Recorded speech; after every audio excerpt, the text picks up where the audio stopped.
দেখতে পাচ্ছেন আপু আজকে কি খাবার নিয়ে চলে আসছে, যত খাবারের আগে কথা বলতেছি।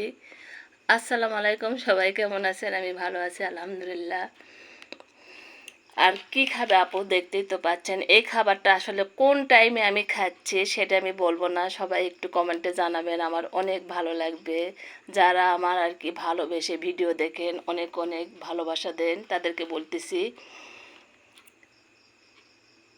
মাছ রান্না করে খেয়ে নিয়েছি। এটি কিন্তু ইলিশ মাছের মাথা, আর এইটা হলো ইলিশ মাছের লেজ, দেখতেই পাচ্ছেন। আর এখানে হলো গরুর মাংস আর পান্তা ভাত।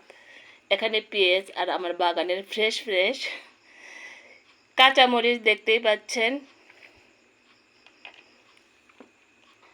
আমি তো বলি যে আমি আমার ডাইনিংয়ে খুব একটা খাই না, ড্রয়িং রুমে খাই, আর সেটাই খাবো। ম্যারিনেট করে আগেই নিছি, সেটা বললাম, মানে মাখাই নিছি। পান্তা ভাতটা এখন শুধু খাওয়ার পালা, আর খাবো আর আপনাদের সাথে শেয়ার করব।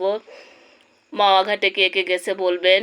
আমি কিন্তু মাওয়া ঘাটে গিয়েছিলাম, আমরা 20 থেকে 25 জন লোক আর কি, আমাদের ফ্যামিলি। সেখানে যে অনেক অনেক হইচই আনন্দ করছি। 2 বছর আগেকার কথা বলতেছি, এর মধ্যে আর যাওয়া টাওয়া হয়নি। আর এই প্লেটটা অনেকেই বলেন যে অনেক অনেক ভালো লাগে। একটাই কিনছি ঢাকা থেকে, কারণ ঢাকা যেহেতু আমার যেতে হয়, আমার ছোট ভাই থাকে। আর সেখান থেকে আমি একটাই কিনছি, আসলে ভুল হয়ে গেছে, 2টা কিনা লাগতো, হাজব্যান্ডের জন্য একটা। কখনো যদি যায় আর একটা কিনে নিব, সেটাও বললাম। আর বিসমিল্লা বলে আপু পান্তা ভাত খাওয়া শুরু করুক।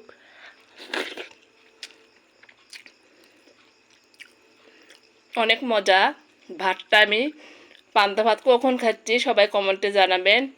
এখানে গরুর মাংস, এটা দিয়েও খাবো। আর একটু পেঁয়াজ নিব, পান্তা ভাতে পেঁয়াজ খেলে অনেক ভালো লাগে।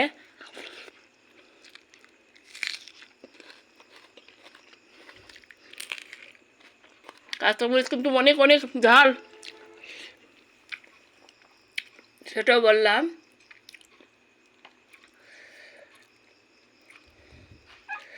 একটু গরুর মাংস দিয়ে খাই, সেটাও আপনাদের সাথে শেয়ার করি। কাঁচামরিচ একবারে ফ্রেশ, আমি কিন্তু গাছ থেকে তুলেই খাওয়া শুরু করছি নিয়ে এসে। কাঁচামরিচটা গাছ থেকে, যেহেতু আমার বাগানে গাছ আছে কাঁচামরিচের, ছাদ বাগানে বলেন, আঙিনা বাগানে বলেন। আর আপনার এখন কিন্তু গাছের অনেক ক্ষতি হচ্ছে, যেহেতু বর্ষাকাল, সেটাও বললাম। মরিচের ফুল আসতেছে কিন্তু পচে নষ্ট হয়ে যাচ্ছে। বাগানে যে মনে হয় মরিচই নেয়, অনেক অনেক মরিচ খাইছে। আর এখন তো মরিচের অনেক দাম, মনে করছিলাম যে আমার মরিচ মরিচ হয়তো কিনতে হবে না, কিন্তু না, কিনে কিনে খেতে হচ্ছে। বিসমিল্লাহ।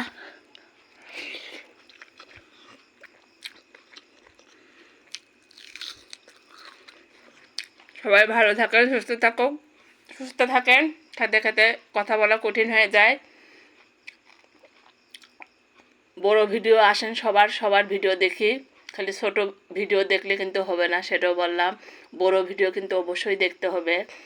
ছোট ভিডিওতে আমি অনেক কমেন্ট পেয়ে থাকি, পোস্টেও অনেক হাজার হাজার কমেন্ট পেয়ে থাকি, কিন্তু বড় ভিডিও কিন্তু কেউই দেখি না আমরা। এটা কিন্তু ঠিক না, যেহেতু আমরা ফেসবুকে কাজ করি, সবাই সবার ভিডিও দেখতে হবে।